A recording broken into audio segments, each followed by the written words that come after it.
Արդյոք սննդից կարող է գրգռված աղուհամախտանիշ առաջանալ։ Սնունդը, անառողջ սնունդը, տրանսճարպերը, քաղցրը, ալկոհոլը կարող են նպաստել, ծխախոտը։ Սնունդը կարող է նպաստել գանգատների առաջացմանը, բայց սնունդը չի առաջացնում այս հիվանդությունը։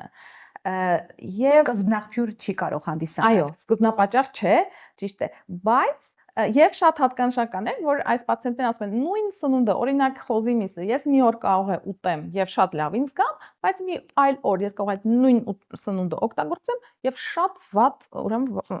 վատանամ։ Հետեւաբար սնունդը այդքան ուղիղ կապ չունի, բայց իհարկե որոշակի սննդային խորհուրդներ տրվում է առաջի հերթին, եթե հիմնականում լուծը եւ վքնածությունն է գանգատները մենք խորհուրդ ենք տալիս սահմանափակել այնպիսի մթերքը, որում կան որոշակի ածխաջրի տեսակներ, կոչվում է FODMAP, ցածր FODMAP-ով սննդակարգ, դա ֆերմենտացվող օլիգո մոնոսախարիդներ եւ պոլիոլներ, եթե մասնագիտական ասենք, ինչու՞մ կան շատ FODMAP-ներ, դա մեկ կորիզով մրգերում են, այսինքն սալոր, դեղց, ծիրան, այսինքն դրանք են սահմանափակում, այո, սող, սխտոր,